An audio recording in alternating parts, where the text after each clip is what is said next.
आप सभी को जय मसीह की। परमेश्वर का धन्यवाद हो कि परमेश्वर ने सुंदर समय दिया और मेरी तरफ से, मेरे परिवार की तरफ से आप सभी को नया साल मुबारक हो। देखिए, वीडियो मैंने लेट बनाई है, लेकिन मेरे पास समय नहीं था कि मैं वीडियो बनाऊं। लेकिन मैं कुछ बताना चाहता हूं कि 2024 हमें बख्शा गया है। मसीह भाई बहनों को, मसीह लोगों को जो उसके वचन के भूखे और प्यासे, मैं उनको कुछ बताना चाहता हूं। देखिए, परमेश्वर का वचन कहता है हमें उसकी भक्ति और उसकी शक्ति को भी मानना है परमेश्वर की। देखिए, भक्ति तो चोर भी करता है, डाकू भी करता है, व्यभिचारी भी करता है, चुगलखोर भी करता है। भक्ति तो कोई भी करता है।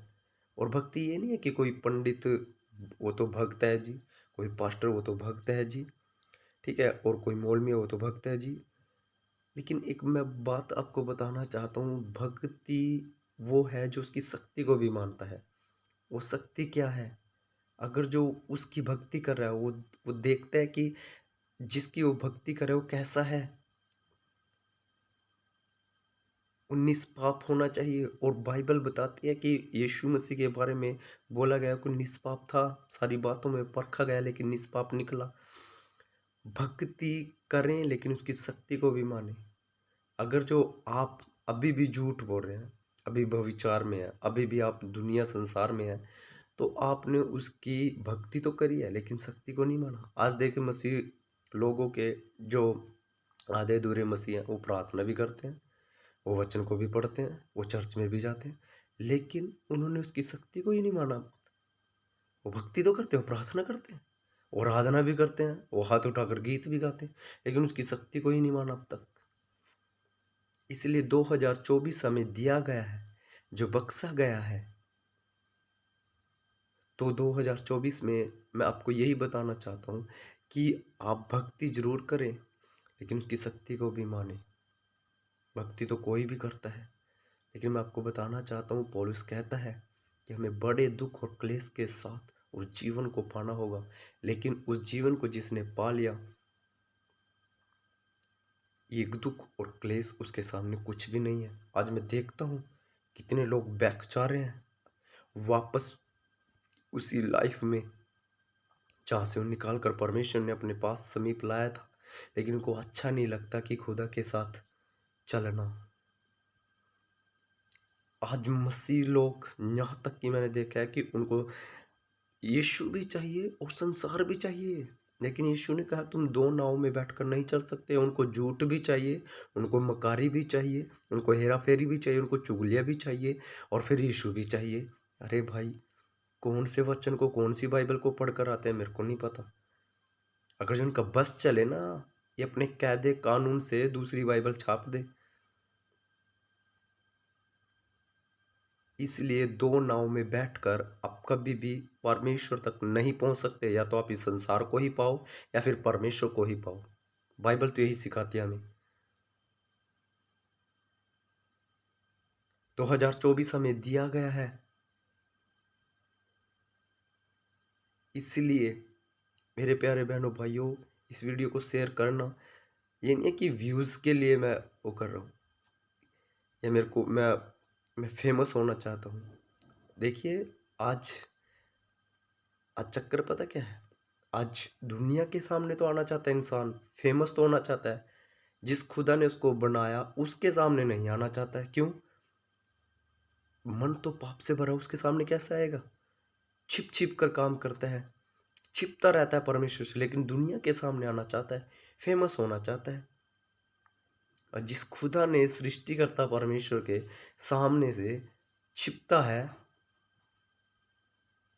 मैं आपको बताना चाहता हूँ, ऐसी ज़िंदगी मत जिए। कहीं ऐसा ना हो जब हम उसके सामने खड़े हो तो जो वो हमसे सवाल करे और हमारे पास उत्तर ही ना हो। हालेलुया। इसीलिए मेरे मसीह भाई बहनों, 2024 में मैं छोटी सी वीडियो में आपको बता रहा हूँ, 2024 में हम भक्ति भी करें और उसकी शक्ति को जरूर माने। अनज्ञाकारिता में नहीं, आज्ञाकारिता में जीना सीखे। बहुत से लोग मसीह में तो हैं लेकिन आज भी वो अनज्ञाकारिता में जी रहे हैं, अपनी समझ से चल रहे हैं। परमेश्वर के काम को अपने हिसाब से करने की कोशिश करते हैं। अरे ये परमेश्वर का काम है, ये परमेश्वर के हिसाब से ही होगा।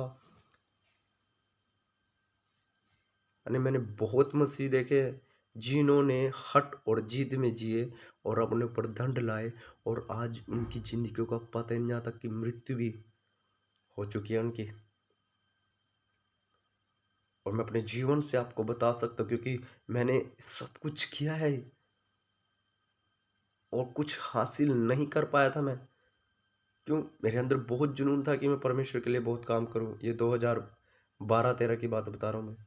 लेकिन काम मेरे सारे संसार वाले थे, लेकिन मैंने कमाया कुछ नहीं। जुनून था मेरे अंदर, लेकिन मेरे ऊपर वो